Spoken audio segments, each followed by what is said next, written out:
Hello everyone, welcome back to my channel. ನಾನು ನಿಮ್ಮ ಪ್ರೀತಿ ಅಶ್ವಿನಿ ಮಂಜುನಾಥ್. ಹೇಗಿದ್ದೀರಾ ಎಲ್ಲರೂ? ಐ ಹೋಪ್ ಚೆನ್ನಾಗಿದ್ದೀರಾ ಅಂತ ಭಾವಿಸ್ತಾ ಇದ್ದೀನಿ. ನಾನು ಕೂಡ ಚೆನ್ನಾಗಿದ್ದೇನೆ. ಇವತ್ತಿನ ವಿಡಿಯೋದಲ್ಲಿ ನಾನು ದೊಡ್ಡಪತ್ರೆ ಬಜ್ಜಿ ಮಾಡ್ತಾ ಇದ್ದೀನಿ. ತುಂಬಾನೇ ಆರೋಗ್ಯಕ್ಕೆ ಒಳ್ಳೆಯದು ಅಂತಾನೆ ಹೇಳ್ಬೋದು. ಹಾಗೆ ರುಚಿಯಾಗಿರುತ್ತೆ. ಈ ಒಂದು ಫ್ಲೇವರ್ ಯಾವ ರೀತಿ ಬರುತ್ತೆ ಅಂದ್ರೆ ನಾವು ಬಜ್ಜಿ ಮತ್ತೆ ಬೋಂಡಗಳಿಗೆಲ್ಲ ಅಜ್ವಾನ ಹಾಕ್ತೀವಿ ನೋಡಿ, ಆ ಅಜ್ವಾನ ಫ್ಲೇವರ್ ಇರುತ್ತೆ ಈ ಒಂದು ಎಲೆ. ಮತ್ತೆ ಮಕ್ಕಳಿಗಂತೂ ತುಂಬಾನೇ ಉಪಯೋಗ ಆಗುತ್ತೆ ಅಂತಾನೆ ಹೇಳ್ಬೋದು. ಕಫ ಮತ್ತು ಜ್ವರ, ಕೆಮ್ಮು, ಶೀತ ಏನಿರುತ್ತೆ ಅದೆಲ್ಲ ಕಡಿಮೆ ಆಗುತ್ತೆ.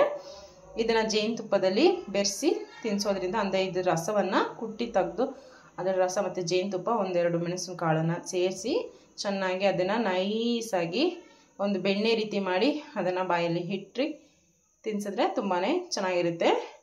ಅಂದರೆ ಕಫ, ಕೆಮ್ಮು, ಶೀತ ಏನಿದ್ರೂ ಕಡಿಮೆ ಆಗುತ್ತೆ ಅಂತಲೇ ಹೇಳ್ಬೋದು. ಇದೊಂದು ಮನೆ ಮದ್ದಿಗೆ ತುಂಬಾ ಒಳ್ಳೆಯ ಒಂದು ಉಪಯೋಗ ಆಗುತ್ತೆ ಈ ಒಂದು ಎಲೆ. ನಾನಿವತ್ತು ಏನು ಮಾಡ್ತಾಯಿದ್ದೀನಪ್ಪ ಅಂದರೆ ಬಜ್ಜಿ ಮಾಡ್ತಾಯಿದ್ದೀನಿ. ಎಲ್ಲ ಥರದ ಬಜ್ಜಿಗಳನ್ನು ತಿಂದಿದ್ದೀರಿ. ಸೊ ಈ ಒಂದು ಎಲೆ ಬಜ್ಜಿಯನ್ನು ಹೇಗಿರುತ್ತೆ ಅಂತ ನೀವೇ ಕಮೆಂಟ್ ಬಾಕ್ಸಲ್ಲಿ ಮಾಡ್ಕೊಂಡು ತಿಂದಮೇಲೆ ಹೇಳಿ, ನಾನು ಹೇಳೋದಿಲ್ಲ. ಸೊ ನನಗಂತೂ ತುಂಬಾ ಚೆನ್ನಾಗಿರುತ್ತೆ ಅಂತ ಅಂದ್ಕೊಂಡಿದ್ದೀನಿ. ಈ ಒಂದು ಎಲೆ ಬಜ್ಜಿ ಮಾಡಲಿಕ್ಕೆ ನಾನಿಲ್ಲಿ ಕಡಲೆ ಹಿಟ್ಟನ್ನು ತೊಗೊಂಡಿದ್ದೀನಿ. ನೋಡ್ತಾ ಇರ್ಬೋದು, ಒಂದು ಬೌಲ್ನಷ್ಟು ಕಡಲೆ ಹಿಟ್ಟನ್ನು ತೊಗೊಂಡಿದ್ದೀನಿ. ಅದಕ್ಕೆ ಮುಂಚೆ ನೀವು ನನ್ನ ಚಾನಲನ್ನು ಸಬ್ಸ್ಕ್ರೈಬ್ ಮಾಡ್ಕೊಳ್ಳಿ, ಹಾಗೆ ಬೆಲ್ ಐಕಾನ್ ಪ್ರೆಸ್ ಮಾಡಿ, ವಿಡಿಯೋಗೊಂದು ಲೈಕ್ ಕೊಡಿ, ಹಾಗೆ ಶೇರ್ ಕೂಡ ಮಾಡಿ ಅಂತ ಹೇಳ್ತಾ ಇವತ್ತಿನ ವಿಡಿಯೋನ ಸ್ಟಾರ್ಟ್ ಮಾಡ್ತಾ ಇದ್ದೀನಿ. ಬನ್ನಿ ಹೇಗೆಲ್ಲ ಮಾಡೋದು ಹಾಗೆ ಎಷ್ಟು ಪ್ರಮಾಣದಲ್ಲಿ ಹಾಕ್ಕೊಳ್ಳೋದು ಅಂತ ತೋರಿಸ್ಕೊಡ್ತಾ ಇದ್ದೀನಿ. ಮೊದಲನೇದಾಗಿ ನಾನಿಲ್ಲಿ ಒಂದು ಬೌಲ್ನಷ್ಟು ಕಡಲೆ ಹಿಟ್ಟನ್ನು ಜರಡಿ ಇಟ್ಕೊಂಡು ತೊಗೊಂಡಿದ್ದೀನಿ. ನೋಡಿ, ಇಲ್ಲಿ ಈ ಥರ ಗಂಟುಗಳಿರಬಾರ್ದು, ಈ ರೀತಿಯಾಗಿ ಇರಬೇಕು. ಒಂದು ಬೌಲ್ ಕಡಲೆ ಹಿಟ್ಟನ್ನು ತೊಗೊಂಡಿದ್ದೀನಿ.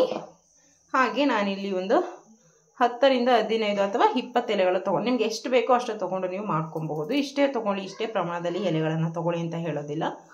ಬಜ್ಜಿ ಹಸಿಟ್ಟು ಮಾತ್ರ ಈ ಒಂದು ಕನ್ಸಿಸ್ಟೆನ್ಸಿಯಾಗಿ ಕಲಿಸ್ಕೊಳ್ಳಿ. ಸೇಮ್ ಇವಾಗ ನಾವು ನಾರ್ಮಲಾಗಿ ಬಜ್ಜಿಗೆ ಯಾವುದೇ ರೀತಿ ಹಸಿಟ್ಟನ್ನು ಕಲಿಸ್ಕೊಂಡಿದ್ವಿ ಅದೇ ರೀತಿ ಕಲಿಸ್ಕೊಬೇಕಾಗುತ್ತೆ.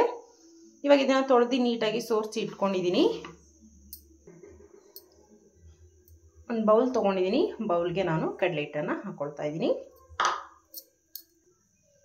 ರುಚಿಗೆ ತಕ್ಕಷ್ಟು ಉಪ್ಪನ್ನು ಸಹ ಸೇರಿಸ್ಕೊಳ್ತಾ ಇದ್ದೀನಿ. ಪುಡಿ ಉಪ್ಪನ್ನು ಬಳಸ್ತಾ ಇದ್ದೀನಿ ನಾನಿಲ್ಲಿ. ಹಾಗೆ ಒಂದು 1/4 ಟೀ ಸ್ಪೂನಷ್ಟು ಜೀರಿಗೆನ ಹಾಕ್ಕೊಳ್ತಾ ಇದ್ದೀನಿ. ನಾನು ಅಜ್ವಾನನ ಬಳಸ್ತಾ ಇಲ್ಲ, ಜೀರಿಗೆ ಬಳಸ್ತಾ ಇದ್ದೀನಿ. ಯಾಕೆಂದರೆ ಸೊಪ್ಪಲ್ಲಿ ಅಜ್ವಾನ ಫ್ಲೇವರ್ ಇರೋದ್ರಿಂದ ಅಜ್ವಾನ ಕೂಡ ಬಳಸಿದ್ರೂ ಅದು ತುಂಬ ಜಾಸ್ತಿ ಫ್ಲೇವರ್ ಅನಿಸುತ್ತೆ, ಅದಕ್ಕೋಸ್ಕರ. ನೆಕ್ಸ್ಟ್ ಇಲ್ಲಿ ಕಾರ್ನ್ಫ್ಲೋರ್ ಯೂಸ್ ಮಾಡ್ತಿದ್ದೀನಿ. ಕಾರ್ನ್ಫ್ಲೋರ್ ಬಂದು ಒಂದು 2 ಟೀ ಸ್ಪೂನಷ್ಟು ಆದರೆ ಸಾಕಾಗುತ್ತೆ. ನಾನು ಒಂದು ಕಣ್ಣಿನ ಅಳತೆಯಲ್ಲಿ ಹಾಕ್ಕೊಳ್ತಾ ಇದ್ದೀನಿ. ನೀವು ಸ್ಪೂನನ್ನು ಬಳಸ್ಕೊಂಡು ಹಾಕೊಬೋದು, ಗೊತ್ತಾಗಲಿಲ್ಲ ಅಂದವರು. ನೆಕ್ಸ್ಟ್ ಇಲ್ಲಿ 1 ಟೀ ಸ್ಪೂನಷ್ಟು ಅಚ್ಚಗಾರದ ಪುಡಿ, ಹಾಗೆ 1/4 ಚಮಚದಷ್ಟು ಅರಿಶಿನ ಪುಡಿಯನ್ನು ಹಾಕ್ಕೊಳ್ತಾ ಇದ್ದೀನಿ. ಹಾಗೆ 1.5 ಟೀ ಸ್ಪೂನಷ್ಟು ಅಕ್ಕಿ ಹಸಿಟ್ಟನ್ನು ಸಹ ಬಳಸ್ಕೊಳ್ತಾ ಇದ್ದೀನಿ. ನಾನು ಸ್ವಲ್ಪ ಏನಪ್ಪ ಅಂತಂದರೆ ಸೋಡಾವನ್ನು ಹಾಕ್ಕೊಳ್ತಾ ಇದ್ದೀನಿ, ಚಿಟಿಕೆ ಸೋಡಾವನ್ನು. ನೀವು ಬೇಕಿದ್ರೆ ಹಾಕೊಬೋದು, ಇಲ್ಲಾಂದರೆ ಸ್ಕಿಪ್ಪನ್ನು ಮಾಡ್ಕೊಳ್ಳಿ. ಹಾಗೆ ಕೂಡ ಮಾಡಿದ್ರೂ ತುಂಬಾ ಚೆನ್ನಾಗಿರುತ್ತೆ. ಇವಾಗ ಇದನ್ನು ಮಿಕ್ಸ್ ಮಾಡ್ಕೊಳ್ತಾ ಇದ್ದೀನಿ. ನೆಕ್ಸ್ಟ್ ಮಿಕ್ಸ್ ಮಾಡಿಕೊಂಡು ಚಿಟಿಕೆ ಸೋಡಾ ಹಾಗೆ ಚಿಟಿಕೆ ಹಿಂಗನ್ನು ಸಹ ಬಳಸ್ಕೊಳ್ತಾ ಇದ್ದೀನಿ. ನೀವು ನೋಡ್ತಾ ಇರ್ಬೋದು ನೋಡಿ, ಇಷ್ಟು ಚಿಟಿಕೆ ಅಂದರೆ ಇಷ್ಟು ಬರುತ್ತೆ. ಸೋಡಾ ಹಾಕ್ಕೊಳ್ತಾ ಇದ್ದೀನಿ. ಹಾಗೆ ಚಿಟಿಕೆ ಹಿಂಗನ್ನು ಅಂದರೆ ಪುಡಿ ಹಿಂಗನ್ನು ಬಳಸ್ತಾ ಇದ್ದೀನಿ. ಹಿಂಗನ್ನು ಹಾಕಿ ಮತ್ತು ಸೋಡಾವನ್ನು ಹಾಕಿ ಪುನಃ ನೀಟಾಗಿ ಮಿಕ್ಸ್ ಮಾಡ್ಕೊಬೇಕಾಗತ್ತೆ.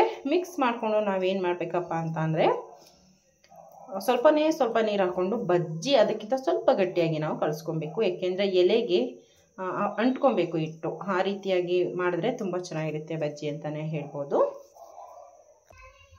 ನಾನಿಲ್ಲಿ ಸ್ವಲ್ಪ ನೀರನ್ನು ಸೇರಿಸ್ಕೊಂಡು ಈ ರೀತಿಯಾಗಿ ಕಲಿಸ್ಕೊಬೇಕಾಗುತ್ತೆ. ಈ ಬೆರಳು ಏನಿದೆ, ಈ ಬೆರಳಿನ ಸಹಾಯದಿಂದ ಈ ರೀತಿ ಕಲಿಸ್ಕೊಬೇಕು. ನಾನು ನಿಮಗೆ ಲಾಸ್ಟ್ ವಿಡಿಯೋದಲ್ಲಿ ಹೇಳ್ತಾ ಇದ್ದೆ ಏನಂತ ಹೇಳಿ ಅಂದರೆ, ನನ್ನ ಹತ್ರ ಮೈಕ್ ಇಲ್ಲ, ಹಾಗೆ ಸ್ಟ್ಯಾಂಡ್ ಕೂಡ ಇಲ್ಲ ಅಂತ ಹೇಳಿ. ಸೊ ನಾನಿಲ್ಲಿ ಒಂದು ಕೈಯಲ್ಲಿ ಮೊಬೈಲ್ ಇಟ್ಕೊಂಡು ಕ್ಯಾಮ್ರಾನ ಕ್ಯಾಪ್ಚರ್ ಮಾಡಬೇಕು, ಹಾಗೆ ಒಂದು ಕೈ ಕಲಿಸ್ಬೇಕು. ಅದಕ್ಕೋಸ್ಕರ ಬಟ್ಲು ತಿರುಗ್ತಾ ಇದೆ. I am very sorry. ನಾನು ಕಲಿಸ್ಬಿಟ್ಟು ತೋರಿಸ್ತೀನಿ ಯಾವ ಒಂದು ಕನ್ಸಿಸ್ಟೆನ್ಸಿಯಲ್ಲಿ ಇರಬೇಕು ಅಂತ ಹೇಳಿ. ನಾನು ಹಿಟ್ಟನ್ನು ಕಲಿಸಿದ್ದೇನೆ, ನೋಡ್ತಾ ಇರ್ಬೋದು. ಈ ಒಂದು ಕನ್ಸಿಸ್ಟೆನ್ಸಿಯಲ್ಲಿ ಇರಬೇಕು. ಹಿಟ್ಟನ್ನು ಹಿಂಗೆ ಎತ್ತಿಬಿಟ್ಟು ಸ್ವಲ್ಪ ನಿಧಾನವಾಗಿ ಅದು ಕೆಳಗಡೆ ಬರಬೇಕು. ಆ ಒಂದು ಕನ್ಸಿಸ್ಟೆನ್ಸಿಯಲ್ಲಿ ನಾವು ಹಿಟ್ಟನ್ನು ಕಲಿಸ್ಕೊಂಡು ಒಂದು ರೆಸ್ಟಿಗೆ ಒಂದು 1/2 ಅವರ್ ಆದರೂ ಇಡಬೇಕು. ನಾವು ಯಾವಾಗ ರೆಸ್ಟಿಗೆ ಒಂದು 1/2 ಅವರ್ 1 ಅವರ್ ಇಡ್ತೀವಿ ಆವಾಗ ತುಂಬಾ ಚೆನ್ನಾಗಿರುತ್ತೆ. ಆ ಒಂದು ನಾವೇನು ಪೌಡರ್ ಮತ್ತು ಅಕ್ಕಿ ಹಿಟ್ಟು ಹಾಗೆ ಅಚ್ಚು ಖಾರದ ಪುಡಿ ಏನು ಹಾಕ್ಕೊಂಡಿದ್ದೀವಿ ಅದೆಲ್ಲ ನೀಟಾಗಿ ನೆಂದು ಅದರ ಒಂದು ರುಚಿಯನ್ನು ಬಿಟ್ಕೊಡುತ್ತೆ ಅಂತಲೇ ಹೇಳ್ಬೋದು. ತುಂಬಾ ಚೆನ್ನಾಗಿರುತ್ತೆ, ಫ್ಲೇವರ್ಫುಲ್ ಆಗಿರುತ್ತೆ ಅಂತಲೇ ಹೇಳ್ತಾ ಇವಾಗ ಒಂದು ಹಾಫ್ ಆನ್ ಅವರ್ ನಾನಿಲ್ಲಿ ರೆಸ್ಟಿಗೆ ಇಟ್ಕೊಳ್ತಾ ಇದ್ದೀನಿ. ಇವಾಗ ಒಂದು ಹಾಫ್ ಆನ್ ಅವರ್ ಆಗಿದೆ, ನೋಡ್ತಾ ಇರ್ಬೋದು. ಹಿಟ್ಟು ಕೂಡ ಚೆನ್ನಾಗಿ ನೆಂದಿದೆ, ಫ್ಲೇವರ್ ಕೂಡ ಬರ್ತಾ ಇದೆ. ನೆಕ್ಸ್ಟ್ ಇನ್ನೊಂದು ಸಲ ಈ ಥರ ಮಿಕ್ಸ್ ಮಾಡ್ಕೊಬೇಕಾಗುತ್ತೆ. ನಾನಿಲ್ಲಿ ಬಾಣಲೆಯಲ್ಲಿ ಆಲ್ರೆಡಿ ಎಣ್ಣೆಯನ್ನು ಕಾಯಲಿಕ್ಕೆ ಇಟ್ಕೊಂಡಿದ್ದೇನೆ. ನೆಕ್ಸ್ಟ್ ನಾನಿಲ್ಲಿ ನಾವೇನು ದೊಡ್ಡ ಪತ್ರೆ ಎಲೆ ಅಥವಾ ದೊಡ್ಡ ಪತ್ರೆ ಎಲೆ ಅಂತ ಏನು ಹೇಳ್ತೀವಿ, ಅದನ್ನು ಈ ರೀತಿಯಾಗಿ ನಾವು ಕೋಟಿಂಗ್ ಮಾಡ್ಕೊಬೇಕು ಹಿಟ್ಟಲ್ಲಿ.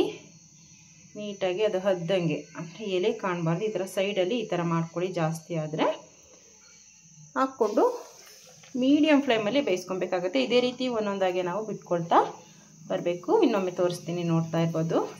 ಹಿಟ್ಟನ್ನು ಈ ರೀತಿಯಾಗಿ ಹದ್ಕೊಂಡು ತೊಟ್ಟೆ ಏನಿರುತ್ತೆ ಅದನ್ನು ಈ ರೀತಿ ಇಟ್ಕೊಂಡು, ಜಾಸ್ತಿ ಹಿಟ್ಟೇನಾದರೂ ಅಂಟ್ಕೊಂಡ್ರೆ ಸೈಡಲ್ಲಿ ಈ ರೀತಿ ಮಾಡ್ಕೊಳ್ಳಿ, ಹಿಟ್ಟು ಕಡಿಮೆ ಆಗುತ್ತೆ ಅಂತಲೇ ಹೇಳ್ಬೋದು.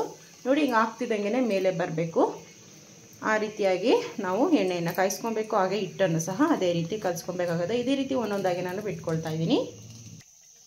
ನಾನಿಲ್ಲಿ ದೊಡ್ಡ ಎಲೆ ಸ್ವಲ್ಪ ಮೀಡಿಯಮ್ ಸೈಜ್ ಇರೋದ್ರಿಂದ ಎಣ್ಣೆ ಕೂಡ ನಾನು ಕಮ್ಮಿನೇ ಹಾಕ್ಕೊಂಡಿದ್ದೀನಿ. ತುಂಬ ಎಣ್ಣೆಯನ್ನು ಹಾಕಿ ಕರೆದ್ರೆ ಗಂಟ್ಲೆಣ್ಣೆ ಆಗಿಬಿಡುತ್ತೆ, ಆರೋಗ್ಯಕ್ಕೂ ಕೂಡ ಅಷ್ಟು ಒಳ್ಳೆಯದಲ್ಲ ಅಂತ ಹೇಳಿ ಸ್ವಲ್ಪನೇ ಎಣ್ಣೆಯನ್ನು ಹಾಕ್ಕೊಂಡು ಇಲ್ಲಿ ಬರೀ 5 ಎಲೆಗಳನ್ನು ಈ ರೀತಿಯಾಗಿ ಬಜ್ಜಿಯನ್ನು ಹಾಕ್ಕೊಂಡಿದ್ದೀನಿ.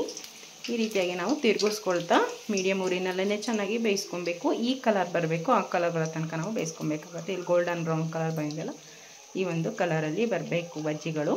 ತುಂಬಾ ಚೆನ್ನಾಗಿರುತ್ತೆ, ಹಾಗೆ ತಿನ್ನಲಿಕ್ಕೂ ಡಿಫ್ರೆಂಟ್ ಟೇಸ್ಟ್ ಅಂತಲೇ ಇರುತ್ತೆ, ಆರೋಗ್ಯಕ್ಕೂ ಒಳ್ಳೆಯದು ಅಂತಲೇ ಹೇಳ್ತಾ ಗೋಲ್ಡನ್ ಬ್ರೌನ್ ಕಲರ್ ಬಂದಿದೆ.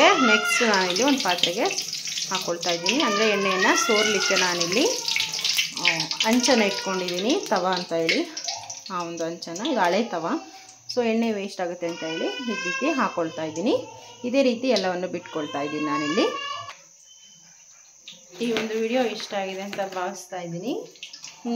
ನೀವು ಒಮ್ಮೆ ಮನೆಯಲ್ಲಿ ಟ್ರೈ ಮಾಡಿ, ತುಂಬಾ ಚೆನ್ನಾಗಿರುತ್ತೆ. ನೋಡ್ತಾ ಇರ್ಬೋದು, ಇಲ್ಲಿ ಒಳಗಡೆ ನಾವೇನು ಹಾಕಿದ್ವಿ ಸೊಪ್ಪು, ಅದು ಕೂಡ ಸಾಫ್ಟಾಗಿ, ಅಂದರೆ ಇದನ್ನು ಇದೇ ರೀತಿಯಾಗಿ ನಾವು ತಿನ್ನಬೇಕಾಗುತ್ತೆ. ನಾವು ಯಾವ ರೀತಿ ಪಾವ್ ಭಾಜಿ ಮತ್ತು ಬರ್ಗರೆಲ್ಲ ಯಾವ ರೀತಿ ತಿಂತೀವಿ, ಸೇಮ್ ಅದೇ ರೀತಿಯಲ್ಲಿ ತಿನ್ನಬೇಕು. ತುಂಬಾ ಚೆನ್ನಾಗಿರುತ್ತೆ. ಹಾಗೆ ಚಟ್ನಿ ಜೊತೆ ತಿಂದ್ರೂ ತುಂಬಾ ಚೆನ್ನಾಗಿರುತ್ತೆ ಅಂತ ಹೇಳ್ತಾ ಈ ವಿಡಿಯೋ ಇಷ್ಟ ಆಗಿದೆ ಅಂತ ಭಾವಿಸ್ತೀನಿ. ನೆಕ್ಸ್ಟ್ ವಿಡಿಯೋದಲ್ಲಿ ಸಿಗ್ತೀನಿ. ಆದರೆ ನನಗೆ ನೀವು ಎಲ್ಲರಂತೆ ಸಪೋರ್ಟ್ ಮಾಡಿ. ಸಬ್ಸ್ಕ್ರೈಬರ್ ಕಮ್ಮಿ ಇದ್ದಾರೆ, ಸಬ್ಸ್ಕ್ರೈಬರ್ ಮಾಡ್ಕೊಂಡು ನೋಡಿ ಅಂತ ಹೇಳ್ತಾ ಸಪೋರ್ಟ್ ಮಾಡ್ತೀರಾ ಅಂತ ಅಂದ್ಕೊಂಡಿದ್ದೀನಿ. ನೆಕ್ಸ್ಟ್ ವಿಡಿಯೋದಲ್ಲಿ ಸಿಗ್ತೀನಿ. ಟೇಕ್ ಕೇರ್, ಬಾಯ್ ಬಾಯ್.